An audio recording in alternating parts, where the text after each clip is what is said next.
ඔබ එක්වෙන්නේ ටොක් 24 වැඩසටහන සමගින් ටොක් 24 වැඩසටහන් මාලාවෙන් අපි පසුගිය කාල සීමාවේදී කතා කරා ශ්‍රී ලංකාවේ වර්තමානයේ නිර්මාණය වෙලා තියෙන මේ අර්බුදයට හේතුව සහ අර්බුදයෙන් එතර වෙන්නට අපි ගන්නට ඕනි ආර්ථික සහ දේශපාලනික විසඳුම් ක්‍රියාමාර්ග මොනවද කියන කාරණය.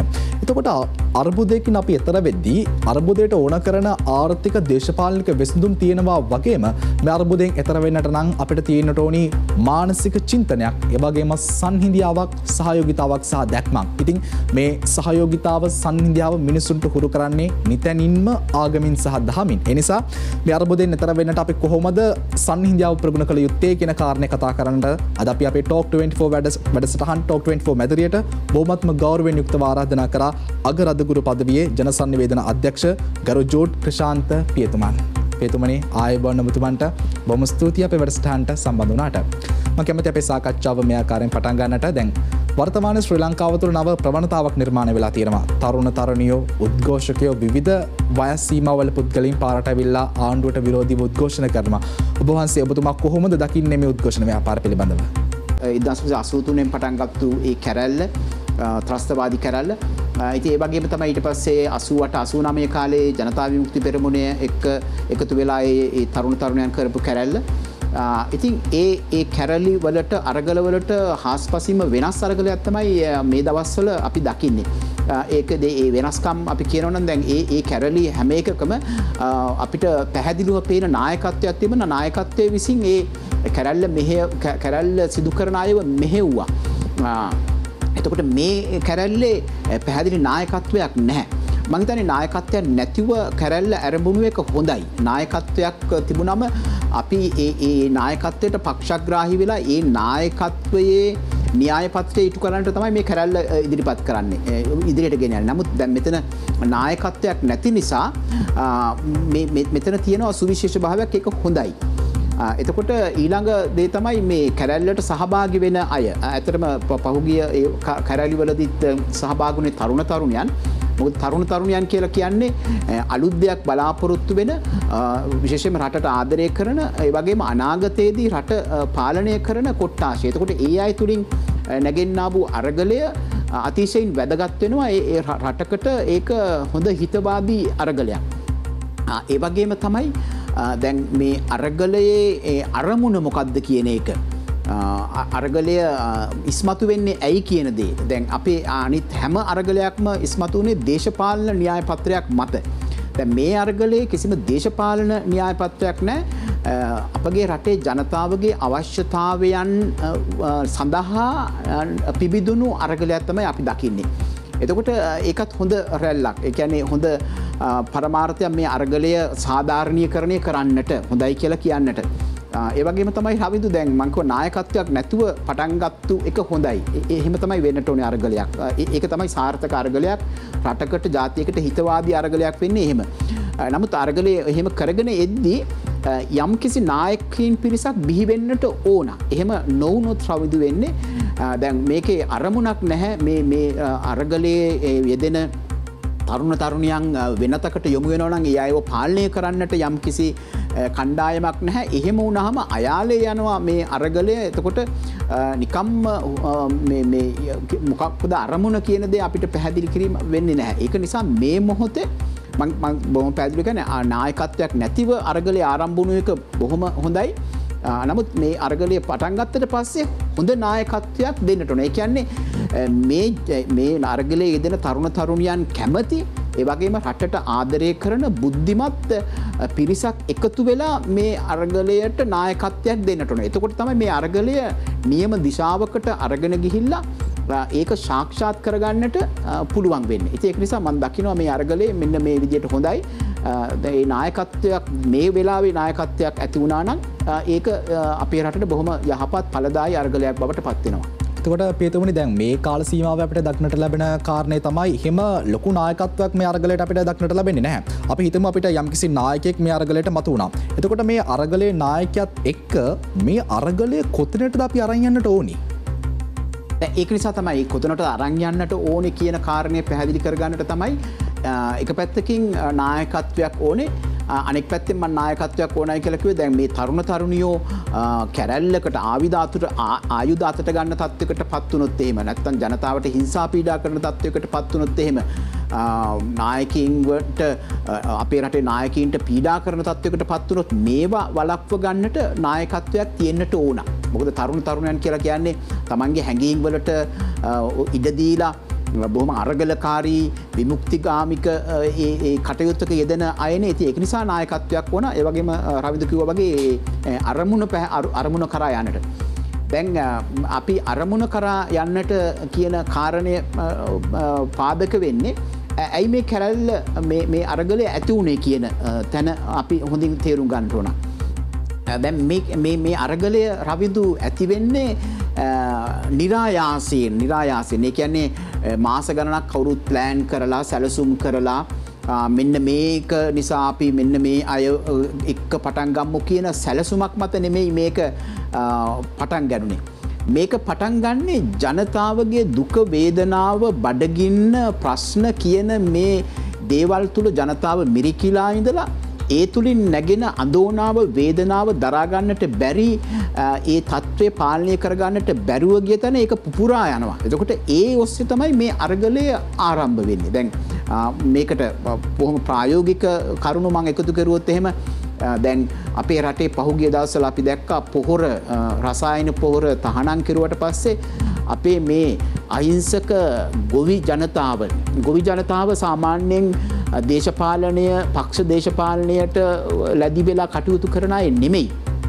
ඒ අය ඉල්ලුවේ ඒගොල්ලන්ගේ රැකියාව කරගෙන යන්නට, ඒ වගේම රටේ ප්‍රධාන අවශ්‍යතාවය වන මේ බත සරු කරගන්නට ක්‍රමවේදයේදී ඒගොල්ලන්ට ඇතිවෙන්නා වූ ප්‍රධාන ගැටලුව මේ පොහොර ප්‍රශ්නයේදී ඒගොල්ලන්ට සංවේදී වෙන්නට කියලා ඒගොල්ලෝ ඉල්ලුවා. ඊට පස්සේ අරගල කෙරුවා. ඊට පස්සේ ඒගොල්ලෝ නොඑක් ආකාරයේ කැරලි වලට පවා යොමු වෙන්නට උනා. එතකොට ඒගොල්ලන්ගේ ප්‍රධාන අවශ්‍යතාවය ඉටු කරගන්න රට තුල බත සවි කරගන්නට සරි කරගන්නට තමයි ඒ තුල. ඊට පස්සේ අපි දැක්කා මිනිසුන්ට ගෑස් නැතුව යනවා. ඊළඟට වාහනවලට තෙල් නැතුව යනවා. භූමි තෙල් නැතුව යනවා. එතකොට රටේ ඩොලර් එක ගොඩාක් ගණන් යනවා, ඉහළට යනවා. එතකොට ඩොලර් ඉහළට යාමත් සමග බඩුවල ගණන් අතිශයින් ඉහළට යනවා. එතකොට බඩු මුට්ටු ගන්න ක්‍රමවේදයක් නැහැ. එතකොට ඩොලර් ගණන් ගියාට පස්සේ බැංකුවල ඒ කියන ගානට නෙමෙයි ඩොලර් මාරු කරන්නේ. එතකොට ජනතාව පිටරටවල රැකියාව කරන අයට ලොකු ප්‍රශ්නයක් වුණා. මේවා කොහොමද අපි ලංකාවට එවන්නේ? එතකොට ඒ තත්ත්වය මත තව තවත් ලංකාවේ ආර්ථිකයට ඩොලර් නැතුව ගියා. එතකොට මෙන්න මේ ජනතා මේ තුල පෝලිං වල ඉන්න ජනතාවගේ පීඩනය තමයි. එතකොට කිරිපිටි නැතිව අඬන දරුවගේ පීඩනය දරා ගන්න බැරුව ගිය අම්මා තාත්තා තමයි එකපාර මේ පුපුරලා යන්නේ. එතකොට රවිදු දැන් බලන්න මේ අරගලය ඉස්මතු වෙන්නේ දේශපාලන න්‍යාය පත්‍රයක් වෙනුවෙන් නෙමෙයි. තමන්ගේ ප්‍රධාන අවශ්‍යතාවයන් ඉටු කරගන්නට හැකියාවක් නැති තැන, මුදල් තිබුණත් ඒ දේවල් අවශ්‍යතාවයන් ඉටු කරගන්නට බැරුව ගිය තැන, ඒ වගේම අනාගතයේදී අපි කොහොමද ගෙයක් දොරක් හදන්නේ, අපි කොහොමද රැකියාව කරලා අපේ දරුවන්ගේ අනාගතය සරු කරන්නේ කියන මේ පීඩාව, දෙමව්පියන්ගේ පීඩාව, ඒ වගේම අපේ අනිත් පැත්තෙන් දකින්නට මේ සියල්ල තුල අපේ රටේ තරුණ තරුණියන් දැක්කා උගත්කමට තැනක් නැතුව යනවා. එතකොට අපි මෙච්චර ඉගෙනගෙන අපිට කියන්නේ පිටරට යන්නද? එතකොට මෙන්න මේ හේතු ගණනාවක් නිසා තමයි මෙන්න මේ ප්‍රශ්නේ උග්‍ර වෙන්නේ එකපාර.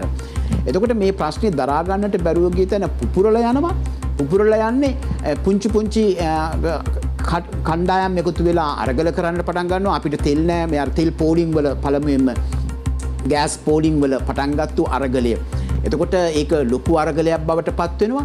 එතකොට නායකයෝ මේ රටේ ඉන්න අය ඇහුම්කන් දෙන්නේ නැහැ. තවදුරටත් ඇහුම්කන් දෙන්නේ නැහැ. එතකොට ජනතාවට සිද්ධ වෙනවා නායකයින්ට ගිහිල්ලා කියන්න. මොකද නායකයින් අපි දැක්ක දැන් පහුගිය දවස්වල අපේ රටේ ජනාධිපතිතුමා, අගමැතිතුමා ජාති ආමතලා කරපු කතාවල් ඇත්තටම විහිළු උපදවන කතාවල් බවට පත් වුණා. මොකද රටේ මෙච්චර ප්‍රශ්න තියෙද්දි ඒ ප්‍රශ්න ගැන නෙමෙයි කතා කරන්නේ. මේ සීනි බෝල කතා කියලා ජනතාව නිකන් ඒ මොහොතේ සංසුන් කිරීම සඳහා යොදන්නා වූ උපක්‍රම. එතකොට මේවා දැක්කම තවත් ජනතාවට තරහ ගියා අපේ නායකයෝ මෙහෙමද අපි ගැන හිතන්නේ කියලා. එතකොට නායකයින්ගේ ගෙවල් වලට හොයාගෙන ගියා අපි එහෙනම් නායකයින්ට මේක කියනවා කෑ ගහලා කියලා ගෙවල් දොරවල් වට කරලා පහර දෙන්නට පටන් ගත්තා. මේ ඔස්සේ තමයි රවිදු මේ අරගලය පටන් ගත්තේ. එතකොට අපි හොඳින් තේරුම් ගන්නට ඕන මේ අරගල ආරම්භ වෙන්නේ දේශපාලන මතිමතාන්තර න්‍යාය පත්‍රය ඉටු කර ගන්නට නෙමෙයි ජනතාවගේ දුක වේදනාව දරා ගන්නට බැරුව ගිය තැන ඒවා පුපුරා ගියා. ඒක තමයි අරගලය. එතකොට පියතුමනි දැන් පැහැදිලිවම දේශපාලන මතාන්තරයක් නිසා නෙමෙයි මේ අරගලය නිර්මාණය වෙන්නේ. එතකොට මේ නිර්මාණය වෙච්ච අරගලයට අපිට පැහැදිලි නායකයෙක් ඕන එක පැහැදිලි. එතකොට දැන් මේ වෙලාවේ මේ අරගලය නිශ්චිත දිශානතියකට අරන් යන්න අපිට ඕන කරන්නේ කොයි වගේ නායකයෙක්ද? ඒ නායකයා දේශපාලනික නායකයෙක් වෙන්නට ඕනද? දැන් උදාහරණයක් විදිහට ගත්තාම එදා ජර්මනිය බිඳවැටුණු තැන ඇඩොල්ෆ් හිට්ලර් කෙනෙක් තරහ විදිහේ නායකයෙක්, ඉතාලිය බිඳවැටුණු තැන බෙනිටෝ මුසොලිනි කෙනෙක් තරහ විදිහේ නායකයෙක්, ඇමරිකාව ගොඩගත්ත ඒබ්‍රහම් ලින්කන් කෙනෙක් තරහ විදිහේ නායකයෙක්. මේ අරගලය තුලින් මේ කියන පීඩනය ආණ්ඩුවට හෝ දේශපාලන පන්තියට ඇති කරන්න මේ වෙලාවේ බිහි වෙන්න ඕනි කොයි වගේ නායකයෙක්ද මේ අරගලයක් තුලින්? ඔව් රවිදු දැන් ඒ පළමුවෙන්ම කියන්න ඕන ඒ නායකයාට ලෙහෙසි වෙන්නේ නැහැ මේ රටේ මින් ඉදිරියට. මං කියන්නේ මං හිතන්නේ මීට පස්සේ මේ රටේ බිහි වෙන නායකයින්ට ලෙහෙසි වෙන්නේ නැහැ මේ පාලනය ගෙන යන්නට. ඒ කියන්නේ දැන් රවිදු අපි ඉස්සර කිව්වොත් එහෙම ජනාධිපතිවරණයට ගොඩාක් මහන්සි වෙනවා කෑමොර දීලා ජනාධිපති අගමැති පත් වෙනවා රටට. ඊට පස්සේ ජනාධිපති අගමැති නිදාගෙන හිටියත් ඒගොල්ලෝ කොහේ රවුම් ගෑවුවත් පිටරට ගිහිල්ලා හිටියත් ප්‍රශ්නයක් නැහැ. මොකද අවුරුදු 5ක බලය හම්බෙලා තියෙනවා. රට මොනවා කෙරුවත් ඒගොල්ලෝට ඉන්න පුළුවන්. දැන් රවිදු අමාරුයි කියලා කියන්නේ දැන් ඉතින් ඉදිරිපත් වෙන තෝරාපත් වෙන නායකයෝ එහෙම ඉන්න බෑ. ජනාධිපතිගේ අගමැති මැති ඇමතිවරු පත් වුණාට පස්සේ අපි ඕන දෙයක් කරනවා ඕගොල්ලෝ බලාගෙන ඉන්න කියන තත්ත්වෙන් බෑ දැන්. ඒකයි මම කියන්නේ අමාරුයි කියලා. වැඩ කරන්නම ඕන. වැඩ කරන්නෙත් අවංකව වැඩ කරන්නට ඕන. අන්න එවැනි නායකයෙක් එතකොට බිහි වෙන්නට ඕන. ඒ ප්‍රධාන සාධකය. ඊළඟට අපි කියනවා මේ නිර්පාක්ෂික නායකයෙක් වෙන්නට ඕන. ඒ කියන්නේ මෙතෙක් කල් හිටපු සමගි ජන බලවේගයට නෙමෙයි, JVP එකට නෙමෙයි, පොහොට්ටුවට නෙමෙයි, ශ්‍රී ලංකා නිදහස් පක්ෂයට නෙමෙයි, මේ හැමතෙම පොදු වුණු නිර්පාක්ෂික මේ පක්ෂග්‍රාහී නොවන නායකයෙක් බිහි වෙන්නටම ඕන. අනෙක් පැත්තෙන් මේ වෙලාවේ දැන් අපි කියනවා මේ දේශපාලනයට හුරු නැති අලුත්ම නායකයෙක් කියන අදහස සමහර අයගේ තියෙනවා රමිදු. නමුත් මම ඒ අදහසට කැමති වෙන්නේ නැහැ. මොකද මේ වෙලාවේ රට එරිලා තියෙන මේ ආර්ථික සමාජීය දේශපාලනික අගාධයෙන් ගොඩ ගන්නට නම් දේශපාලනය ගැන හොඳ දැනුමක් තියෙන නායකයෙක් පත් වෙන්නටත් ඕන. අපිට කියන්න බෑ මේ එක පක්ෂයකටවත් අයිති නැති නායකයෙක්. සමහර වෙලාවට එහෙම නායකයෙක් ඉඳී දේශපාලනය ගැන දන්න මේ පක්ෂ එකකටවත් මේ අයිති නැති. නමුත් මං කියන්නේ ප්‍රධාන නිර්නාමිකය වෙන්නට ඕන දේශපාලනය ගැන හොඳ දැනුමක්, ඒ කියන්නේ මුහුකුරාගිය දැනුමක් ඇති පුද්ගලයෙක් තමයි මේ නායකත්වයට පත් වෙන්නට ඕනේ. එහෙම නැත්නම් මේ තියෙන ආර්ථික ඒ වගේම විදේශයන් එක්ක තියෙන සම්බන්ධතාවයන් ගොඩනගාගෙන ඒ ඔස්සේ අපේ රටේ ගොඩ ගන්නට පුළුවන් හොඳ නායකයෙක් පත් උනේ නැත්නම් අපි මේ පටන් ගත්තු අරගලය වෙනම දිශාවකට, ඒ කියන්නේ නරක දිශාවකට ගිහිලා මේ රට තවත් අගාධයකට වැටෙන්නටත් පුළුවන්. එතකොට පියතුමනි මට දැන් ඊළඟට තියෙන ප්‍රශ්නය මේ විදිහේ නායකයෙක් අපිට ප්‍රායෝගිකව හොයාගන්නට පුළුවන් වේද කිසිම දේශපාලන පක්ෂයකට නැති නිර්පාක්ෂික සමගි ජන බලවේගයට හෝ වේවා, පොහොට්ටුවට හෝ වේවා, ජාතික ජන බලවේගයට හෝ වේවා, මෙහෙම කිසිම දේශපාලන පක්ෂයක් නියෝජනය කරන්නේ නැති නිර්පාක්ෂික, ඒ වගේම දේශපාලනික දැනුමක් තියෙන මෙහෙම නායකයෙක් අපිට ප්‍රායෝගිකව හොයාගන්න පුළුවන් වේද? මොකද අපිට කාලෙකුත් නැහැ පියතුමනි. අපි මේ නායකයව අපි ඉක්මනින් හොයාගන්නට ඕනේ. මොකද ජනතාව දැන් අගාධයකට වැටලා ඉන්නේ. අපිට ඩොලර් ප්‍රශ්නයක් තියෙනවා. විදේශීය සංචිතවල අපිට ප්‍රශ්නයක් තියෙනවා. මේ නායකයව අපිට ඉක්මනින් හොයාගන්න පුළුවන් වේද? ප්‍රායෝගිකව හොයාගන්න පුළුවන් වේද මෙහෙම නායකයෙක්ව? ඔව් රවිදු කියනවා වගේ දැන් මමත් දැන් එහෙම කතා කරනකොට මගේ ඔළුවෙත් නැහැ. එහෙම අඩුතරමින් හිතන්නට පුළුවන් මෙන්න මේ නායකයා කියන හැඟීමවත් මටවත් මේ වෙලාවේ නැහැ. මං හිතන්නේ අපේ රටේ බොහෝ අයට මේ බුද්ධිමත්ව හිතන නිර්පාක්ෂිකව හිතන කාටවත් තවම ඒ වගේ චරිතයක් අපේ මනසේ නැහැ. අවාසනාවක් ඒක රවිදු මං හිතන්නේ. මොකද පිටරටවල එහෙම ඒ පාලනය බිඳ වැටෙද්දී ඒ හැම වෙලාවෙම හොඳ නායකයෙක් හිටියා. මේ නිර්පාක්ෂික නායකයෙක් හිටියා ඒ අයට. දැන් අපේ රටේ පවා සමහර කාල වකවානුවල අපි හිතුවා මේ ජනාධිපති මේ අගමැති නැත්තම් අන්න ඊළඟට මෙන්න මෙයා එනවා තමයි අපේ නායකයා වෙන්න ඕනේ කියලා හොඳ දැක්මක් තියෙන චරිත තිබුණා. නමුත් අවාසනාවකට මං හිතන්නේ මේ දේශපාලනය කරපු වැරැද්දක් තමයි මේ රටේ නායකින් අනාගත නායකින් බිහි කෙරුවේ නැහැ. එතකොට ඒකේ පළ විපාකය තමයි අපි අත්දකින්නේ දැන් රමින්දු කිව්වා වගේ එහෙම නායකයෙක් ඉන්නවද කියලා අහපුවම මටත් කට උත්තර නැහැ. මේ ඇත්තටම ඉතින් එතකොට අපි නැහැයි කියලා ඉඳලා එතන තේරුමක් නැහැ. එතකොට ඊළඟට මට හිතෙනවා රවින්දු අපිට පුළුවන් නම් මේ මණ්ඩලයක් විසින් නායකත්ව මණ්ඩලයක් විද්වත් මණ්ඩලයක් දැනට ඒ කියන්නේ හැමදාම මේ විද්වත් මණ්ඩලයක් පාවිච්චි මේ රට පාලනය කරන්න බෑ. එක නායකයෙක් ජනාධිපතිවරයෙක් ඉන්නට ඕන රටකට. අදුතරේ මේ මොහොතේ අපි කියමු මාස 6කට අවුරුද්දකට මේ විද්වත් කමිටුවක් එකතු වෙලා 7-8 දෙනෙක් එකතු වෙලා අපි තමයි ජනාධිපතිවරයා. අපි 8 දෙනා තමයි ජනාධිපතිවරයා කියන මම දන්නේ දේශපාලන රාමුව තුළ එවැනි දෙයකට ප්‍රතිපාදන තියෙනවද කියලා. මම හිතන්නේ එම විද්වත් කමිටුවක් අපි කියමු නීති ක්ෂේත්‍රය පිළිබඳව විද්වතෙක් ඉන්නවා අපේ රටේ ව්‍යාපාර ක්ෂේත්‍රය පිළිබඳ විද්වතෙක් එතකොට සෞඛ්‍ය අංශයේ වෛද්‍ය වෘත්තිය පිළිබඳ විද්වතෙක් අන්න එතකොට සමහර වෙලාවට ප්‍රධාන ආගමික මම දන්නේ ආගමික නායකයෙක් නෙමෙයි ආගමික නායකයෝ ඉන්නට ඕන ඒ අයට අවවාද අනුශාසනා දෙන්නට අන්න ඒ වගේ. නමුත් මේ විද්වත් මණ්ඩලයට අර වගේ හොඳ රටේ කවුරුත් පිළිගත්තු ඒ වගේම දූෂිතවලට සම්බන්ධ නැති අපි අපේ භාෂාවෙන් කියනවා දේශපාලන පක්ෂවලට කඩේ ගියේ නැති ඒ වගේ විද්වත් මණ්ඩලයක් 7-8 දෙනෙක් එකතු වෙලා මේ වෙලාවේ රට බාර අරගෙන ඒ අය මේක කරගෙන මේ රට හැදුනට පස්සේ යම් කිසි කාලයකදී අවුරුද්දකදී වගේ ආය ජනාධිපතිවරණයක් තියලා නායකයෙක් තෝරාපත් කරගෙන ඒ ඔස්සේ යන එක තමයි එතකොට අපිට තියෙන එකම හවුහරණයේ පිළිතුර මේ මොහොතේ. එතකොට පියතුමනි දැන් සාමාන්‍යයෙන් ඕනම අර්බුදකාරී අවස්ථාවක රටක අලුත් පාලකයෙක් බිහි වෙද්දී ඒ පාලකයාට පැවරෙන නිශ්චිත වැඩ කොටසක් තියෙනවා. මම මේ ප්‍රශ්නේ මෙහෙම පැහැදිලි කරොත් දුටුගැමුණු රජතුමා ශ්‍රී ලංකාවේ රජකමට පත් වෙද්දී අපිට තිබ්බේ එලාර ප්‍රශ්නය කෙලින්ම යුද්ධ කරලා ශ්‍රී ලංකාව එක්සේසත් කිරීමේ වැදගත්කම තමයි අපිට තිබ්බේ. හැබැයි ඒබ්‍රහම් ලින්කන් ද ඇමරිකාවේ 16 වෙනි ජනාධිපති බවට පත් වෙද්දී ඒබ්‍රහම් ලින්කන්ට තිබ්බ අරමුණ රට සංවර්ධනය කිරීම. යුද්ධ ප්‍රශ්න තිබ්බේ නැහැ ඒබ්‍රහම් ලින්කන්ට එදා. ඇඩෝල්ෆ් හිට්ලර් එදා ජර්මනියේ පාලකයා බවට පත් වෙද්දී හිට්ලර්ට කරන්න තිබ්බේ රට කොහොම හරි බේරා ගැනීම දෙවන ලෝක යුද්ධයකට යන එක. ඒ විදිහට දැන් අලුත් පාලකයෙක් ශ්‍රී ලංකාවට බිහි වෙනවා නම් ඒ පාලකයා මුලින්ම මොනවද කරන්න ඕනේ? කොයි වගේ වගකීමක්ද මේ පාලකයාට තියෙන්නේ? යුදමය වගකීමක්ද ආර්ථිකමය වගකීමක්ද කොහොම භූමිකාවක්ද තියෙන්නට ඕනේ මේ පාලකයාට? පළවෙනි දේ රවින්දු ආර්ථික වගකීමක් තියෙන්නේ මේ immediate need මේ අත්‍යවශ්‍ය මේ මොහොතේ අවශ්‍යතාවය තමයි ආර්ථිකව රට ගොඩ ගැන්වීම. ඒකනේ මේ වෙලාවේ අපිට ජනතාවට දැනෙන ලොකුම පීඩනය ඩොලර් එක ගණන් ගියා. එතකොට අපිට ඩොලර් සංචිත නැහැ. එතකොට ඒක නිසා බඩු ගණන් යනවා කොහොමද ණය ගෙවා ගන්නේ අපි මහ විශාල සාගතයකට මුහුණ දෙයිද කියන මේ ප්‍රශ්නේ අපි අභිමුව තියෙන ලොකුම ප්‍රශ්නේ. එතකොට ඒ ප්‍රශ්නෙට විසඳුම හොයන්නටම වෙනවා. ඒක නිසාමයි මම කියන්නේ මේකට දේශපාලන මුහුකුරා ගිය දැනුවත් තියෙන කෙනෙක් තමයි නායකත්වයට පත් වෙන්න ඕන කියලා රවිදු මම කිව්වේ ඒකයි. හැබැයි ඒක තමයි ප්‍රධානම අවශ්‍යතාවය. ඒ ඔස්සේ තමයි මේ වෙලාවේ නායකත්වය තෝරගන්නට ඕනේ.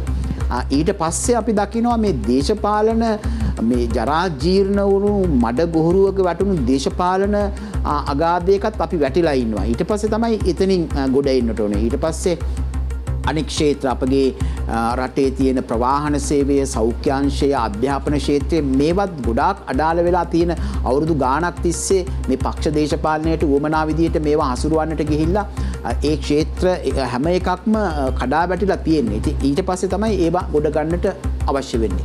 ඒත් එක්කම පියතුමනි දැන් මේ ආර්ථික විප්ලවයත් එක්ක අපේ රටේ මිනිස්සුන්ට චින්තනය යම්කිසි වෙනස් වීමක් කරන්නට ඕනිත් නැද්ද අලුතෙන් බිහිවන පාලකයා? අනිවාර්යයෙන්ම ඒ චින්තනය තමයි රවින්දු වඩා වැදගත් වෙන්නේ. දැන් මම කිව්වා මේ වෙලාවේ අත්‍යවශ්‍යම කරුණ වෙන්නේ ඒක. නමුත් මේ හැම දෙයක්ම කරද්දි මේවා රඳා පවතින්නට නම් මේවා ඉදිරියට ගෙන යන්නට නම් චින්තන වෙනසක් ඇති වෙන්නටම ඕන. මං එක පැත්තකින් ඒ චින්තන වෙනස මම හිතන්නේ දැන් පටන් අරගෙන තියෙන්නේ. මොකද තරුණ තරුණියන් මේ අරගලයට එක්කාසු වුණාම එතනම මේ චින්තන වෙනසක් ඇති වෙමින් පවතිනවා. අපි දැන් අපි බැලුවොත් මේ අරගලවල ස්වරූපය ගත්තම ඒ චින්තන වෙනසකට ඇවිල්ලා තියෙනවා. දැන් උදාහරණයක් වශයෙන් කියනවා නම් අපි මෙච්චර කල් අරගල කෙරුවොත් එහෙම කරන්නේ අපිට මේ දේශපාලන මේ ජනාධිපතිතුමා නෙමෙයි ඕනේ අර පක්ෂෙන් ඉදිරිපත් වෙන ජනාධිපතිතුමාව තමයි අපි ඉදිරියට දෙන්නට ඕනේ කියලා. දැන් මෙතනදී අපි දකිනවා මේ තරුණ තරුණියන් කවදාවත් කියන්නේ නැහැ මෙන්න මේ පක්ෂයෙන් ජනාධිපතිවරයෙක් අපිට දෙන්න මේ පක්ෂයෙන් අගමැතිවරයෙක් දෙන්න කියලා කවුරුත්ම කියන්නේ නැහැ. ඒ කියන්නේ අපි එතන දකිනවා මෙන්න චින්තන වෙනසක් ඇති වෙලා තියෙනවා. අපිට ඕනේ හොඳ නායකයෙක් මිසක් අපි පෙන්වන නායකයා නෙමෙයි අපිට ඕනේ හොඳ නායකයෙක්. අර දේශපාලන පක්ෂයෙන් නෙමෙයි අපිට කොහේ හරි දේශපාලන පක්ෂයකින් හොඳ නායකයෙක් කියන චින්තනය අපිට ඇති වුණානේ. එතකොට ඊළඟට රවිදු මම දකිනවා දැන් පුංචි දේවල් දැන් අපි ගෝල් ෆේස් එකට ගියාම මේ මෙච්චර මේ දවස් ගාණක් තිස්සේ තරුණ තරුණියෝ කනවා බොනවා එතනම ඉන්නවා. නමුත් එක කුල කෑල්ලක් පාරේ වැටිලා නැහැනේ. ඒගොල්ලොම එකතු කරගෙන යනවා මේ කුල කෑලි ටික. බලන්න එතන චින්තනයක් හැදුන්නේ නැද්ද කියලා. ඒ චින්තනය හැදීගෙන එන්නේ. එතකොට මේ වෙනදනම් අපි මෙහෙම අරගල කරද්දී මේ අරක්කු බොන ඒවා ඇත්තටම කීප දෙනෙක් එහෙම කරනවා. මම නැහැ කියන්නේ නැහැ. මම දකිනවා එහෙමත් අය ඉන්නවා මේ ගෝල් ෆේස් එකේ. නමුත් අර ඒවටම ඇබ්බැහි වෙලා මේ ක්ලික් එකක් ඇවිලා අපි මෙතන බොමු කියන මානසිකත්වයෙන් කරන්නේ නැහැ. එතකොට අන්න මාන චින්තනයක් හැදිලා තියෙනවා. එතකොට මේ චින්තනය හරි මගට ගෙන යන්නට ඕන ඉස්සරහට ගෙන යන්නට ඕන. ඒක මම දකින හොඳ සුබවාදී දැක්මක් මේ අරගලයත් එක්ක ඒ චින්තනයටත් පාර කැපිලා තියෙනවා. ඉතින් අපි මේ චින්තනය ඉස්සරහට ගෙන යන්නට පුළුවන්. ඉතින් ඉදිරියට ගෙනන චින්තනය ගැන කතා කරන්නටත් ඕනි හෙට බිහිවන අලුත් නායකයෙක් ගැන කතා කරන්නටත් ඕනි. ඊට පෙර ආතුව අපි සූදානම් ටෝක් 24 තුලින් පළමු විරාමය ලබා ගන්න.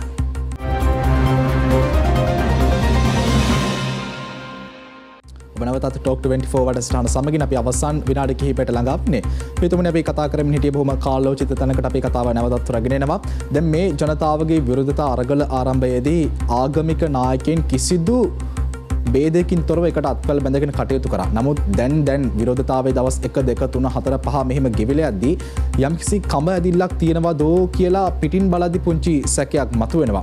නමුත් වැදගත්ම කාරණේ තමයි පියතුමනි ජනතාව Tamanගේ වටිනාකම තේරුම් ගන්නේ කොතනද එතන විප්ලවයක් ඇති වෙනවා. දැන් යුරෝපයේ මිනිස්සු මානවවාදය දෙවියන්ටත් වඩා මිනිස්සු උසස් කියලා තේරුම් කරගෙන මානවවාදය ඉස්මතු වුණ තැනදී මිනිස්සු ආගමින් ඈත් වුණා. දැන් වර්තමානයේදී මිනිස්සු දේශපාලනෙන් ඈත් වෙලා තියෙනවා. මේ විදිහට ජාතිවාදී අන්තවාදී සංකල්ප නැවතත් මේ භූමිය තුළ රෝපණය වුණොත් ජනතාව යම් හේකින් එහෙම වෙලා ආගමින් දහමින් ඈත් වුණොත් තත්ත්වය බොහෝම දරුණු වෙයි නේද පියතුමනි. මොකද මේ වෙලාවේ ජනතාව නිවැරදි මාර්ගයකට ගන්නව නම් ජනතාවට හරියද? ඒ කියන්නේ ජනතාව කන්ට්‍රෝල් කරගන්න තියෙන එකම දේ ආගම දහම විතරයි. ආගම්වාදී අන්තවාදී සංකල්පයක් නැවතත් යම් හේකින් ඇති වෙලා ජනතාව මෙතනින් පාලනයෙන් ගිලිහුණොත් තත්ත්වය ගොඩක් දරුණු වෙයි නේද පියතුමනි. ඇත්තටම දැන් අපි ඒක තමයි කිව්වා වගේ අපි මේ කිසිම පක්ෂයකට පක්ෂග්‍රාහී නොවී ආගමකට පක්ෂග්‍රාහී නොවී මේ තරුණ පිරිස ඒ වගේම අපේ රටේ දුක් පීඩාවන් විඳපු ජනතාව ආරම්භ කරපු මේ අරගලය දැන් අපි දකිනවා ජාතිවාදී පැත්තට ආගම්වාදී පැත්තට හුරු යොමු කරන්නට යම් කණ්ඩායම් උත්සාහ දරනවයි කියන දේ දැන් අවාසනාවකට වගේ අපේ රටට සිද්ධ වුණු ලොකු අවාසනාවන්ත සිද්ධියක් තමයි රවිඳු මේ ආගම්වාදය හා ජාතිවාදය. දැන් මේ ඇත්තටම මේ පාලකයෝ කළ යුතු ප්‍රධානම දේ තමයි මේ ආගම් අතර භේදය ජාතීන් අතර භේදය මේ රටෙන් සහ මුලින්ම තුරන් කරන්නට ඕන. ඒක තමයි මම කියන්නේ මේ රටට පත්වෙන ඊළඟ නායකයා හෝ නායක කණ්ඩායම කළ යුතු මූලිකම දේ මේ ආගම්වාදය ජාතිවාදය සහ මුලින්ම දුරු කරන්නට ඕන.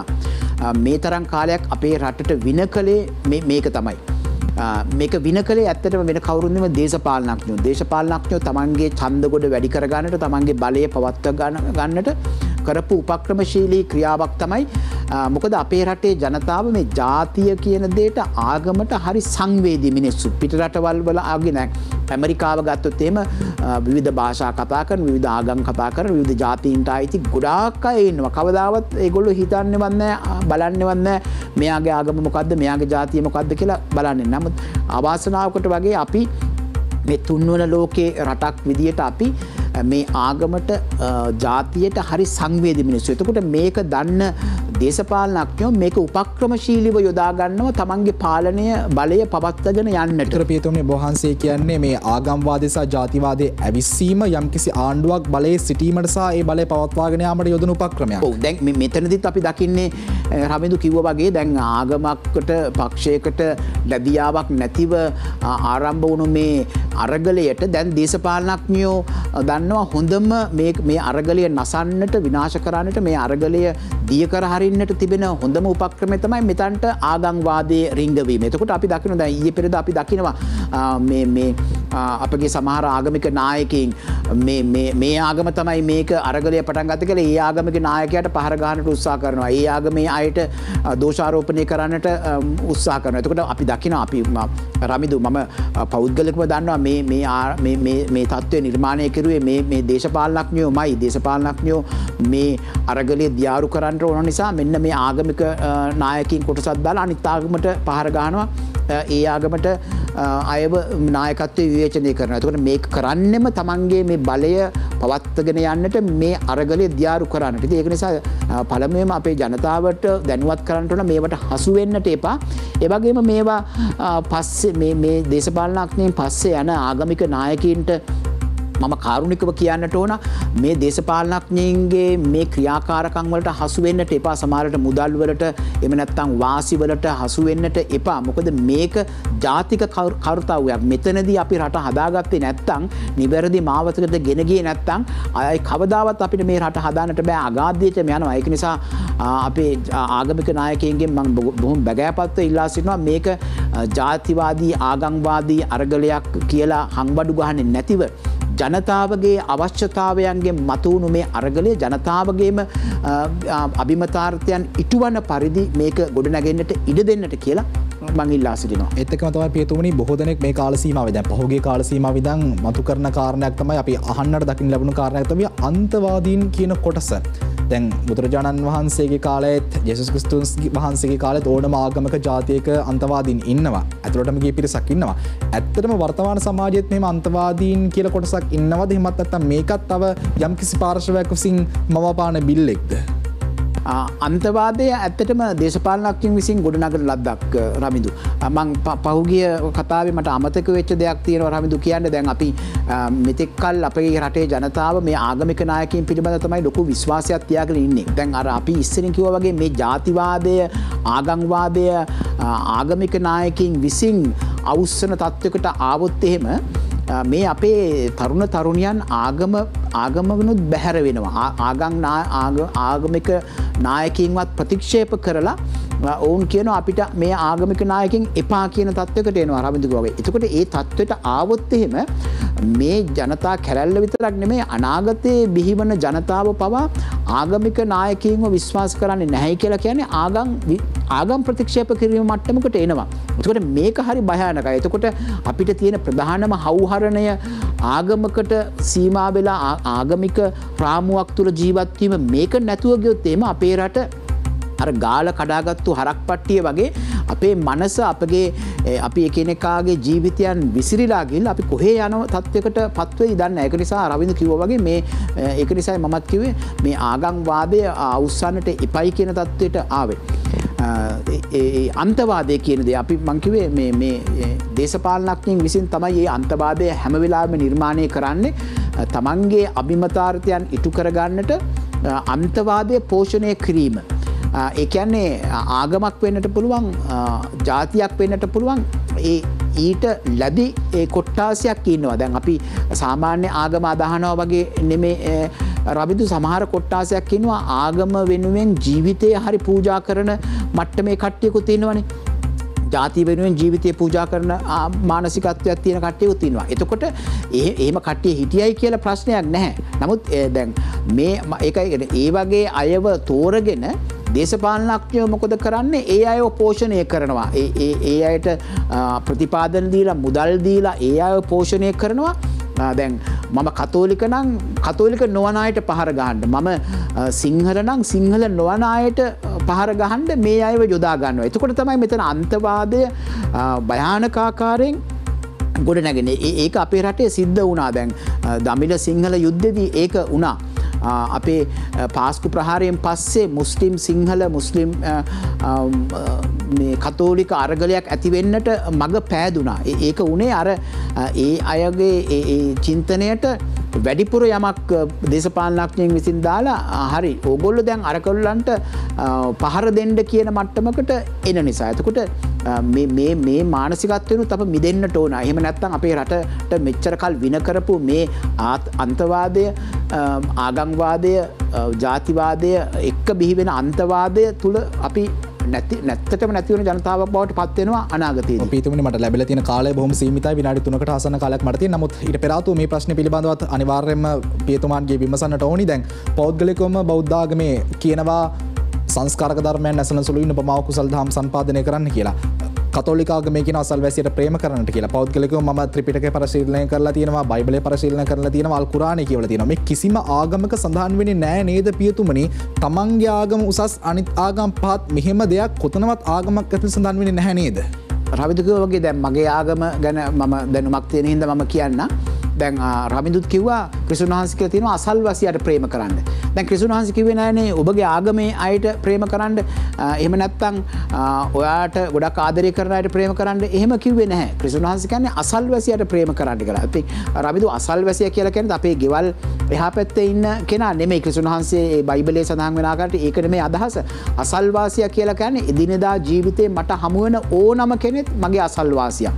එතකොට එයාට ප්‍රේම කරන්න. එතකොට දැන් ක්‍රිස්තුන් වහන්සේගේ ධර්මයේම අරගෙන බැලුවොත් එimhe එතන තියෙන්නේ මට හමු වෙන ඕනම කෙනෙක්, මට හමු වෙන කතෝලිකායට, මට හමු වෙන ක්‍රිස්තියානිකාරයට ආදරය කරන්න නෙමෙයි. එතකොට එතනම කියනවා අපි හැම කෙනාටම ආදරය දක්වන්නට ඕන. ඒක නිසා තමයි ක්‍රිස්තුන් වහන්සේ ඔය උපමා කතා වලින්, ක්‍රිස්තුන් වහන්සේගේ දේශනා වලින් දැන් ඇත්තටම ගත්තොත් එimhe ක්‍රිස්තුන් වහන්සේ කියලා කියන්නේ මූලික වශයෙන් ජුදා ජාතිකෙන්නේ, ජුදා ආගම අදහපු කෙනෙක්.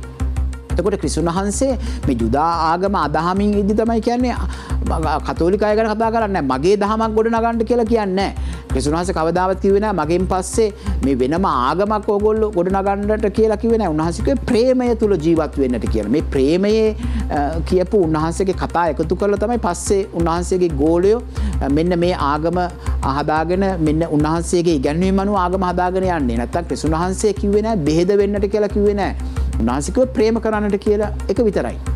එතකොට පේතුමනි අපි අවසාන තප්පර කිහිපයකට ළඟා වෙනවා. මොකද කියන්නට තියෙන අවසාන වශයෙන් මේ සාමයෙන් සහජීවණයෙන් ජනතාව තුළ ඇත්තටම අපි කොහොම මේ කාරණා සරලව කතා කරත් ජනතාව ඉන්නේ දැඩි පීඩනයකින්. ආර්ථික බර තියෙනවා ජනතාවට, ප්‍රශ්න තියෙනවා ජනතාවට, මේ සීලුන් දේත් එක්ක මානසික පීඩනයක ජනතාව ඉන්නේ. මේ හැමදේම සාමයෙන් සහයෝගයෙන් සහජීවණයෙන් විසඳ ගන්න කොහොමද? අවසාන තප්පර කිහිප අපි කෙටියෙන් පැහැදිලි කරමු. රවින්දු මං හිතන්නේ අපේ නායකයෝ ජනතාවට සංවේදී වීම කියන මේ දේ දන්නේවත් නැහැ. දැන් මේ පොහොර ප්‍රශ්නේදී සංවේදී වීම කියන දේ තිබුණා නම් එච්චර ප්‍රශ්නයක් වෙන්නේ නැහැ. අපේ රටේ ජනතාව පෝලිං වල දුක් විඳිද්දි දරුවන්ට කිරි ටිකක් දෙන්න පිටි නැහැ කියද්දි සංවේදී වුණා නම් මේ දේවල් වෙන්නේ නැහැ. සංවේදී නොවීම තමයි ප්‍රධාන හේතුව. ඒක නිසා මේ මොහොතේ කියනවා මේ ජනතාවට සංවේදී වෙන්න. ජනතාව කියනවා නම් අපිට මේ නායකයෝ එපා. මේ අපිට ඕනේ නායකත්වයේ වෙනසක් විතරක් නෙමෙයි මේ ජනතාව ඉල්ලන්නේ මේ ක්‍රමවේද වෙනසක් මේ තෝරාපත් කර ගැනීම මේ පාර්ලිමේන්තු ක්‍රමවේදය. එතකොට ජනතා පරමාධිපත්‍යය කියලා කියන්නේ ජනතාවට පුළුවන් වෙන්නට ඕන නායකයින්ව හසුරුවා. නායකයෝ අවුරුදු 5කට බලයට ආවට අවුරුද්දක් යද්දී හරි ඒ නායකයෝ දූෂිත දේවල් වලට යොමු වෙනවා නම් ජනතාවට පරමාධිපත්‍යයක් තියෙන්න ඕන. ඒ ජනතාව ඒ නායකින්ව වෙනස් කරන්න. එවැනි ක්‍රමවේදයක් හදන්නට කියලා තමයි ජනතාව ඉල්ලා සිටින්නේ.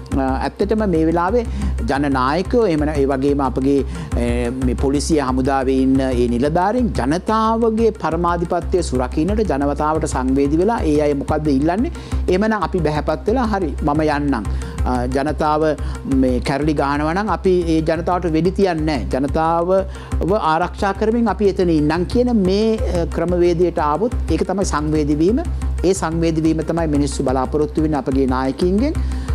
ඒ සංවේදී භාවයට අවනත වෙලා නායකයින්ගෙන් බලාපොරොත්තු වෙන දේ ඉටු කරන්නට කියලා තමයි මේ රටේ නායකයින්ට මම අවසාන වශයෙන් කියන්නට තියෙන්නේ. ඒ වගේම අපගේ අරගලවල දෙන තරුණයන්ටත් කියනට සාමකාමීව අරගල කරන්න තමන්ගේ න්‍යාය පත්‍රයක් නෙමෙයි රටේ මේ මොහොතේ අවශ්‍ය වෙන පොදු න්‍යාය පත්‍රයක් වෙනුවෙන් ක්‍රියා කරන්නට කියලා අපගේ තරුණ තරුණියන්ටත් මේ අරගල වල යෙදෙන සියලු දෙනාටත් මා බොහොම බැගෑපත් ආදරෙන් ඉල්ලා සිටින්නට කැමැතියි. බොහොම ස්තුතියි පේතුමනි. ඉතින් ශ්‍රී ලංකාවේ මේ මහ පොළව ඕන තරම් ලේවලින් සන්තෘප්ත වෙච්ච පොළොවක්. ඉතින් මේ පොළවට ආය රුධිරේ එපා, මේ පොළවට ආය ප්‍රශ්න එපා. මගේ අතේ තියෙන මගේ කුඩය මට කරකවන්නට තියෙන අයිතිය අනෙක් පුද්ගලයාගේ නාසය ළඟින් ඉවර වෙනවා. ඉතින් මට වගේම අනෙක් පුද්ගලයාටත් ගරු කරන තැන ප්‍රශ්න අඩුයි, ගැටලු අඩුයි. ඉතින් අතීතෙන් පාඩම් ඉගෙනගෙන සීරුවෙන් ඉදිරියට අපි අඩි තියමු සීරුවෙන්. තවත් මේ වගේ කාලෝචිත Talk to 24 වැඩසටහනකින් අපි නැවත හමු වෙමු.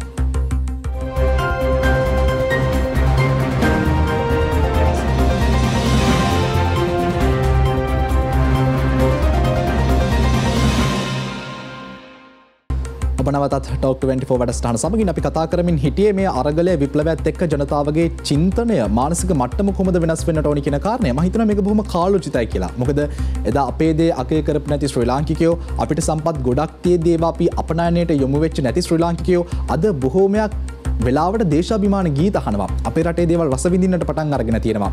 විශේෂයෙන්ම ගුරුවරු, දෙමව්පියෝ, වැඩිහිටියෝ පවා දරුවන්ට කිව්වා මේ රටේ ඉගෙන ගන්න, මේ රටේ ඉන්න එපා, පුළුවන් තරම් ඉක්මනින් පිට රටකට යන්න කිව්ව වැඩිහිටියෝ දෙමව්පියෝ පවා අද කියන්නේ යන්න එපා, ඉන්න දරුවෝනේ අපි එකතු වෙලා මේ රට හදමු කියන තැනට මානසික මට්ටම මිනිසුන්ගේ චින්තනය දියුණු වෙමින් පවතිනවා. ඉතින් පේතුමනි, අපි අරගලයක් සාමාන්‍යයෙන් කරන්නේ පවතින මට්ටමට වඩා යම්කිසි ඉහළ මට්ටමකට ළඟා වෙන්න.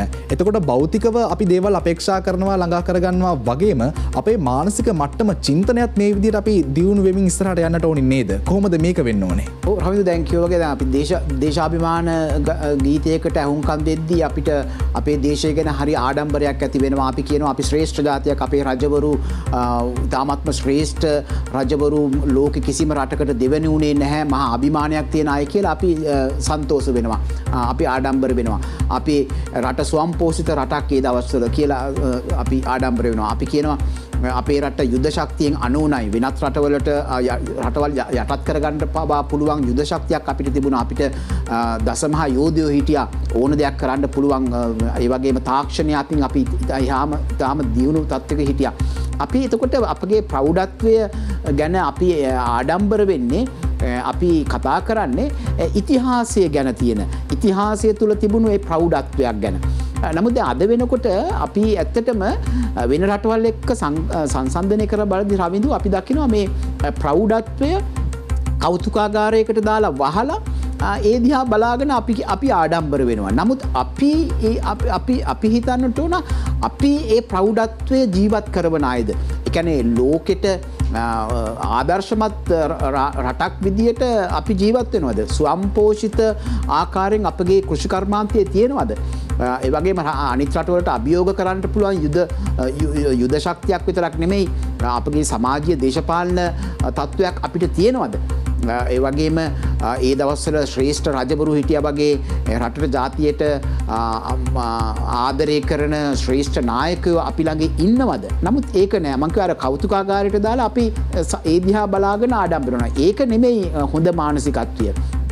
අපිට පුළුවන් වෙන්නට ඕන ඒ අභිමානය ගෙනත් දුන්නු අභිමානය අපිත් අද ජීවත් කරවන්නට. දැන් රවිඳු ග්‍රීක් දූපත්වල තියෙනවා මේ සොක්‍රටිස්ගේ කාලේ තිබිච්ච ඔලිව් ගහක්, අවුරුදු 2500කටත් වැඩිය පැරණි එක. 2500ක් පැරණි ඔලිව් ගහක් කියපුවම ඒකේ ගෙඩි හැදෙන්නේ නැහැ. දැන් බෙනයක් වෙලා අතු කැඩිලා ගිහිල්ලා කඳ විතරයි තියෙන්නේ. නමුත් අවුරුදු 2500ක් වයසයි ඒක. ඉතින් මේ රටේ අය, විදේශයෙන් එන අය යනවා මේ ඔලිව් ගහ බලන්න ඒ දූපතට. මේක තමයි ලෝකේ තියෙන පැරණිම ඔලිව් ගහ. සොක්‍රටිස්ගේ කාලේ තිබිච්ච ඔලිව් ගහක් කියලා ඒ අය බොහොම ආඩම්බර වෙනවා.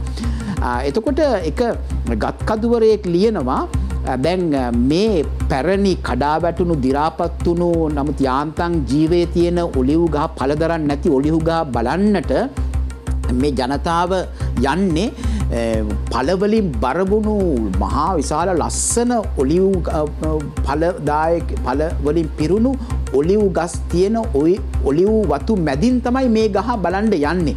එතකොට මේ ගත්කතෝරයා කියනවා අපි සැබවින්ම අගය කරන්නට ඕනේ, අපිට සැබවින්ම වටින්නේ අර දිරාගිය පැරණි ඔලිව් ගහද එහෙම නැත්නම් අද පළදාව අපිට දෙන ශාස්ත්‍රීය ඔලිව් ගස්ද අපිට වටින්නේ. ඒ මිනිස්සයා කියන එතකොට ඇත්තටම අපි වටින් අපි අර පහු කරගෙන යන්නේ මේ හොඳ වටිනාකම් ගිහිල්ලා බලන්නේ අර පැරණි මේ වැඩකට නැති දේවල්. අන්න ඒකයි මම කිව්වේ දැන් අපි ශ්‍රේෂ්ඨත්වය ගැන ආඩම්බර වෙනවීම නෙමෙයි අපි කළ යුත්තේ. ඒ ශ්‍රේෂ්ඨත්වය අදත් අපි ජීවත් කරවීම තුළ අපි ආඩම්බර වෙනවා නම් ඒක තමයි නියම චින්තනය කියලා කියන්නේ. ඒක තමයි මම කියන්නේ චින්තන වෙනසක් වෙන්නට ඕනයි කියලා.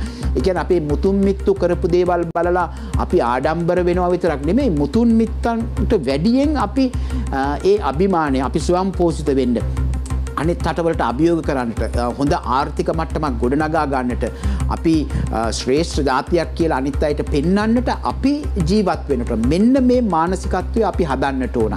දැන් අපි කොච්චර කිව්වත් අපි රටට ආදරේ කියලා රවින්දු අපි බැලුවොත් එimhe අපගේ ක්‍රියා අපි මගතොටේ ගමන් කරද්දී පෞද්ගල අපේ පොදු බස් සේවාවක ගමන් කරද්දී අපිට ඒ රටට තියෙන ආදරය තියෙනවද? කොළ කෑල්ලක් පාරේ වැටිලා තියෙද්දි ඒක අහුලලා කුණු ගොඩට දාන්න අන්න එවැනි මානසිකත්වයක් අපිට තියෙනවද? අපේ රටේ කෙනෙක් යම්කිසි අසාධාරණයකට වෙද්දී ඒ මිනිස්සයා වෙනුවෙන් කතා කිරීමේ මේ නිර්ව්‍යාජ ගතිගුණ අපි තුල තියෙනවද? එතකොට මේ චින්තනය තමයි අපි වෙනස් කරන්න. රටට ආදරය කියලා නිකන් උඩින් කියන ආදරයක් නෙමෙයි. මම රටට ආදරේ කියන මේ චින්තනය වෙනස් වුණා නම් මම හිතන්නේ ඒක අනිත් හැම චින්තනයක්ම එක්ක බැඳිලා හොඳ චින්තන රටාවකට අපිව ගෙන යයි. පීතුණු හිතන්නේ ඉතාමත් හොඳ තැනකට අපේ සාකච්ඡාව අරගෙන ආවා. දැන් කොයිතරම් අපි කතා කරත් අපේ රටේ ජනතාවගේ ආකල්ප අඩුයි. අපි පාරේ කොලයක් වැටලා තියෙනවා දැක්කත් අපි ඔක ගිහිල්ලා කොල දාන තැනකට දාන්න නැහැ කියලා. දැන් විශේෂයෙන් මේක කතා කරේ පහුගිය යුක්‍රේන රුසියානු අර්බුදය හමුවේදී කිව්වා රුසියාව යුක්‍රේනට ගහපු විදිහට ලංකාවට ගැහුවා නම් පැය 24න් ලංකාවට ගහලා ඉවර කරන්න පුළුවන් කියලා. නමුත් ඇත්තම කතන්දරේ අපේ සාමාන්‍ය තත්ත්වයටදී කොයිතරම් කලකෝලහල කරගත්තත් අර්බුදයකදී අපි මහා පුදුමාකාර විදිහට එකතු වෙනවා. එදා තාප්පවල චිත්‍ර අඳින්න එකතු වෙච්ච තරුණ තරුණියෝ අද ගෝල් ෆේස් පිටියේ පුදුමාකාර විදිහේ සහජීවනයක් ඕන අතර තියෙනවා. වෙනදට වතුර බෝතල් බෙදද්දී එක වතුර බෝතලයක් අතට අරගෙන එක වතුර බෝතලයක් සාක්කුවට දාලා ගෙදර ගිහිල්ලත් බොන්න වතුර බෝතලයක් බෑග් එකකට දාගත්ත අපි අද එක වතුර බෝතලයක් අරගෙන එහා පැත්තේ ඉන්න පුද්ගලයාත් එක්ක බෙදා හදාගෙන බොන තරමට අපේ සහජීවනය මේ දියුණු වෙලා තියෙනවා. සමගිය දියුණු වෙලා තියෙනවා. ඉතින් මේ තුලින් මේ දියුණු වෙන සහජීවනයේ සම්නින්දියාව කොහොමද දකින්නේ පියතුමනි? මේක හොඳ ප්‍රවණතාවක් නේද? අනිවාර්යයෙන්ම. දැන් අපි රවිදු මේ තරම් කාලයක් මේ සංහිඳියාව ගැන කතා කරුවානේ. දැන් අපි බැලුවොත් එම උදාහරණයක් විදිහට ආගමික සහජීවනය ගැන අපි කතා කරද්දී මොනවද කරුවේ? අපි මොකක් හරි උත්සවයකදී විවිධ ආගම් වල නායකයෝ එකතු වෙලා සහජීවනයෙන් ඒ ආගමික වැඩසටහන කරනවා. මේක තමයි ආගමික සහජීවනය. අපි මොකක් හරි උත්සවයකදී මේ හින්දු අය, මුස්ලිම් අය, සිංහල අය වගේ ඇඳගෙන සින්දුවක් කියනවා ආගමික සහජීවනය කියලා. මේක තමයි අපි කළේ. ඇත්තටම තමයි ආගමික මේ ජාතීන් අතර ආගමික සහජීවනය කියලා කියන්නේ මේ පෙන්නන එක නෙමෙයි. රමිදු කිව්වා වගේ ඇත්තට දැන් ගෝල් ෆේස් එකේ වෙන දේ තමයි ආගමික සහජීවනය. දැන් එතන කවුරුත් ගිහිල්ලා මේ අපි සර්ව ආගමික වැඩසටහනක් කරමු කියලා එකතු වෙලා කෙරුවේ නැහනේ. නමුත් එතනට යන අපේ ගරුතර ස්වාමීන් වහන්සේලා, මුස්ලිම් මව්වරුතුමන්ලා, කතෝලික පියතුමන්ලා එකට දැක්කම ගිහිල්ලා කතා කරනවා මේ ළමයි වෙනුවෙන් අපි මොනවද කරන්නට ඕනේ. අපි එකමුතු වෙලා මේ අයට පොඩි ශක්තියක් දෙමු කියලා සුහඳව කතා බහ කරනවා. එතන කිසි ભેදයක් නැහැ. එතකොට ඒක දකින අර දරුවන්ට එන ඒ ආදර්ශය අපේ ආගමික නායකයෝ බොහොම මේ හිතවත්කමින් එකමුතු වෙලා ඉන්නවා. එහෙනම් අපි ඇයි මේ ඇනකොටා ගන්න අපිත් මේ ආගමික සහජීවනය, ජාතික සහජීවනය කියන දේ රවින්දු කතා කළ යුතු දෙයක් නෙමෙයි. දැන් පිට රටවල කවුරුත් කතා කරන්නේ අපි සහජීවනයෙන් ජීවත් වෙන්නට ඕන, ආගම් අතර සාමයෙන් ජීවත් වෙන්න කියලා. මේ කතා කිරීමත් එක පැත්තකින් ආගමික සහජීවනයට බාධාවක් කියලා තමයි මම හිතන්නේ. ඒ කතා නොකරන තරමට ආගමික සහජීවනය වැඩි. දැන් අනිත් රටවල ඒකයි මම ආගමික සහජීවනය ගැන කතා කරන්නේ නැහැ. කවදාවත් අපි දැකලා නැහැ සර්ව ආගමික වැඩසටහන් තියෙනවා. ඒ මිනිස්සු දැන් මම මේ ගෙදර ඉන්නවා. මගේ අසල්වාසියා මොන ආගමේද කියලා දන්නේ නැහැ. කතා කරන්නේ නැහැ අපේ ආගම් ගැන. අපි බොහොම එකමුතුකමින් ඉන්නවා. ඒකෝට කතා කරුවාම තමයි මෙයා මේ ආගමේනේ, මම මේ ආගමේනේ. එතකොට එතන බෙදීමක් සමහරලාට ඇති වෙන්නේ අන්න එතකොට. අපි මේ කතා කරන්නේ නැතිව නමුත් අපි එකමුතුකමින් ජීවත් වීම තමයි නියම සහජීවනය කියලා මම දකින්නේ. දැන් ගෝල් ෆේස් එකට යන ගෝල් ෆේස් එකේ ඉන්න තරුණ තරුණියෝ කවදාවත් අහන්නේ නැහනේ ඔයාගේ ආගම මොකද්ද? මම නම් කතෝලික. මේවා අහන්නේ නැහනේ අපි. අන්නේ කතා කරන්නේ නැති නමුත් එතන තියෙන සහජීවනයේ ගොඩනගා ගැනීම තමයි මම හිතන්නේ මේ සහජීවනය කියලා කියන්නේ. ඒතකොට පීතුනේ මට හිතෙනවා මේක ටිකක් වෙනස් විදිහේ ජනතා අරගලයක් ජනතා විප්ලවයක් කියලා. ඉතිහාසයේ මේ වගේ මෙවැනි ජනතා අරගල විප්ලව වෙලා තියෙනවද? අපි ඉතිහාසයට පොඩ්ඩක් ගිහිල්ලා ආයේ වර්තමානයට ආවොත්. මට මතකයි රවිදු දැන් අපේ රටේ පවා අපි මේ නිදහස ලබා ගනිද්දී නිදහස ලබා ගද්දී කියනවා අපේ මේ මුස්ලිම් අය ක්‍රිස්තියානි අය බෞද්ධ ස්වාමීන් වහන්සේලා හින්දු අය ඔක්කොම එකතු වෙලා තමයි ඒ ආගමික සහජීවනයෙන් කටයුතු කෙරුවේ. අපි එංගලන්තයට ගිය ඒ නියෝජිත කණ්ඩායමේ මේ හැම ආගමකට අයිති අය හිටියා මේ එහෙම නිදහස ලබා ගැනීමේ පෙරමුණ ගත්තු අය. ආගමික සහජීවනය ගැන කතා කරද්දී දැන් අරගල ගැන කතා කරද්දී මට මතක් වෙනවා රමිදු මීට සමානම අරගලයක් සිද්ධ වුණා පිලිපීනේ. පිලිපීනේ කියලා කියන්නේ මේ ආසියාවේ තියෙන කතෝලික ජනගහනය වැඩි කතෝලික ජනගහනය 95% විතර ඉන්න රටක් පිලිපීනේ කියලා කියන්නේ. එතකොට රමිදු පිලිපීනේ හිටියා මීට 1965 ඉඳලා ඒකාධිපතියෙක් ෆර්ඩිනන්ඩ් මාකෝස් ඩික්ටේටර් හිටියා. එතකොට ෆර්ඩිනන්ඩ් මාකෝස් අවුරුදු 21ක් තිස්සේ ඒ රටේ ඒකාධිපතියෙක් විදිහට කටයුතු කළා නායකයා විදිහට. එතකොට ඔහු ඉඩ දුන්නේ නැහැ කාටවත් ප්‍රජාතන්ත්‍රවාදීව බලයට එන්නට කිසි කෙනෙකුට ඉඩ දුන්නේ නැහැ. ඡන්ද පැවැත්වුවේ නැහැ. මාෂල් ලෝ එක යටතේ ඒ කියන්නේ යුද නීතිය යටතේ තමයි එයාගේ පාලනය ගෙන ගියේ. ඉතින් මේ පාලනය මේ මාකෝස්ගේ අවුරුදු 21ක පාලන සමය තුළ මේ පිලිපීන ජනතාව අන්ත අසර වුණා. රට අගාධයට වැටුණා, දුප්පත් වුණා, ජනතාව දුක් විඳා. මෙයා කියනවා නම් ඇත්තටම මෙයාගේ පවුල තමයි මෙයාගේ මේ මාකෝස්ගේ පවුල මේ රටේ ධනය සූරගෙන කහලා ඒ අය පොහොසත් වුණා. ඒ අයට ඒ දවස්වල පිටරටවල ගෙවල් දොරවල් තිබුණා, ඒගොල්ලන්ට වතු තිබුණා, පිටරටවල ඩොලර් බැංකුවල දාලා මෙහෙම රැස් කෙරුවා.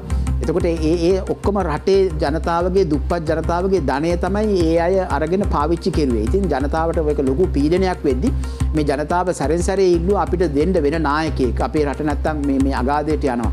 මාකෝස් දුන්නෙම නැහැ. එතකොට මට මතකයි 1983 දී ඔහුත් එක්ක ප්‍රජාතන්ත්‍රවාදය විදියට ඡන්දෙ ඉල්ලන්න එනවා නිනොයි අකිනෝ කියන මහත්මයා. මෙයා එයාපෝට් එකේ ඉඳලා එද්දි මේ මාකෝස්ගේ සහචරයෝ යාට එයාපෝට් එකෙන් එළියට එද්දිම වෙඩි තිබ්බා. වෙඩි තියලා මැරුවා.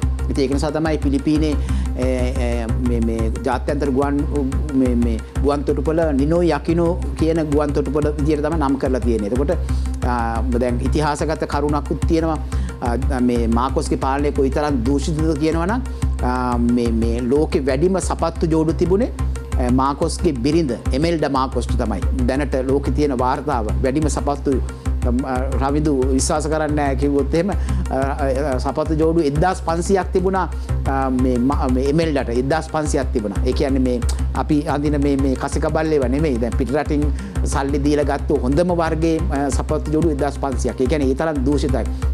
එතකොට කොහොම හරි 1986 දී මාකෝස් කැමති වුණා ජනාධිපතිවරණයක් තියන්න. ජනාධිපතිවරණය තිබ්බා 86 දී. ඉතින් තියලා මේ ලොකු ජනගහනයක් ඉන්න රටක්. ඉතින් මාකෝස් කිව්වා මම එක දවසින් ඡන්දෙ ගණන් කරලා දෙන්නම් කියලා. එක දැන් මිනිස්සුත් හරි සන්තෝසයි. මාකෝස් පන්නන්න හැම කෙනාම ඡන්දේ දුන්නා. දීලා ඔන්න ඡන්ද ප්‍රතිඵල බලාගෙන ඉන්නවා හැම කෙනාම මේ ඇස් අයාගෙන ඉන්නවා. ඡන්ද ප්‍රතිඵල දුන්නේ කම්පියුටර් එකෙන් ගණන් කරලා.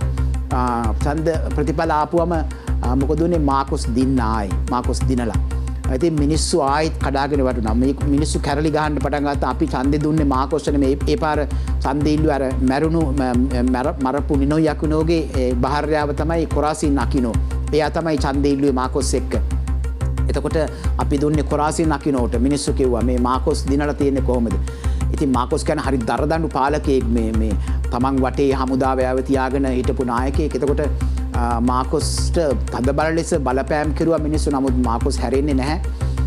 අවසානයේදී මේ රටේ හිටියා මේ කතෝලික රටක් කාඩිනල් දෙපොල්ලක් හිටියා. කාඩිනල් සිං කාඩිනල් විඩාල් කියලා. එතකොට මේ දෙන්න කිව්වා හරි මාකෝස්ව එලවන්න කාටවත් බෑනේ අපි මොනවා හරි කරමු. එතකොට මේ දෙන්න කතෝලික පියවරුන් මේ කන්‍යා සොහොරියන්ව එකතු කරලා ජනතාවට කිව්වා හරි ඔයගොල්ලෝ එන්න අපි මේ අදටත් තියෙනවා පිලිපීනේ එඩ්සා චතුරස්‍රය කියන තැන ලොකු දේවමෑණියන්ගේ පිළිරුවක් හදලා තියෙනවා ඒක ජයග්‍රහණය සමරන්නට මේ පාදිරල කිව්වා මෙතන්ට එන්න ඔක්කොම අය මුකුත් ගේන්න එපා අරන්ගෙන්ඩ ජපමාලය විතර රවිදු අපි කතෝලික ජනතාව දන්නවා ජපමාලය කිව්වම අපි අර ජපමාලය උච්චාරණය කරන යාඥා ක්‍රමවේදයක් ඒක විතරක් අරන්ගෙන්ඩ කියලා මෙතන්ට ආවා මිලියන 2ක ජනතාවක් එක් රැස් වුණා එතනට එකතු වෙලා දවස් 2ක් තිස්සේ යාඥා කෙරුවා කිසිම කලබලකාරී දෙයක් කෙරුවේ නැහැ කඩාකප්පල් දෙයක් කෙරුවේ නැහැ එතකොට මාකොස්ගේ හමුදාවේ අය ඇවිල්ලා මේ අයට තුවක්කු එල්ල කරගෙන ඉන්නවා කලබල කෙරුවොත් එහෙම වෙඩි තියන්න මේ අණ කරලා තිබුණේ එතකොට මේ අය දවස් 2ක් තිස්සේ යාඥා කෙරුවා යාඥා කරද්දී කියනවා මේ ලොකු ප්‍රාතිහාර්ය සිද්ධ වුණා දැන් මේ ඉන්ටර්නෙට් එකේ ගිහිල්ලා බැලුවොත් එහෙම මේකේ මිරකල් ඔෆ් රෝසරි කියලා කිව්වොත් එහෙම රෝසරි කියලා කියන ජපමාලය ඒකේ වැටෙනවා මේ සිද්ධිය එතකොට ඒගොල්ලෝ යාඥා කරද්දී මේ මාකොස් කැමති වුණා අතින් ඡන්දෙ ගණන් කරන්න අතින් ඡන්දෙ ගණන් කරපුවාම ඇත්තටම මාකොස් පෙරදිලා මේ එයාගේ මේ අනිත් එක්කන තමයි දිනලා තියෙන්නේ. මොකද මේ මාකොස් තමයි ඉතිහාසයේ පළමු වතාවට මේ කම්පියුටර් ජිල් මාට් එකක් කෙරුවේ ඡන්දෙ දිනන්න. එතකොට එහෙමත් කරලා ඊට පස්සේ කොහොම හරි මෙහෙම කරද්දී මේ මිනිස්සුන්ට වෙඩි තියන්න ආපු සොල්දාදුවෝ ජනතාවත් එක්ක එකතු වෙලා මාකොස්ට විරුද්ධව කැරලි ගන්න මේ ලස්සන කතාව අවසාන වෙනවා මාකොස්ගේ පවුලවම රටින් පිටුහල් කරන ඇමරිකාව ඇවිල්ලා රටින් ගෙනහිල්ලා හවායි දූපතට දානවා ඊට පස්සේ තමයි අර මේ කොරාසී නකිනෝ ජනාධිපති වෙලා රටට මේ විදියට හොඳ කලදසාවක් උදා වෙන්නේ එතනින් යාට දැන් මේ පිලිපීනේ ටිකක් හොඳ තත්ත්වයට ඇවිල්ලා තියෙනවා අර දුප්පත්කමේ අගාධයෙන් ගොඩ නැගිලා. ඉතින් මම මතක් කරුවේ මේ ඒක අපේ රටේ මේ සිද්ධියට සමානම දෙයක් වගේ. නමුත් ඒ වගේ සිද්ධීන් තියෙනවා මේ ඉතිහාසය තුල. කොමනත් අවසානට දරදඬු පාලන නිමාවට පත්වනවා. ඒක කතා කරන්නට ඕනේ. ඊට පෙර ආතු සූදානම් ටොක් 24 තුලින් අපි දෙවන විරාමය ලබා ගන්නට.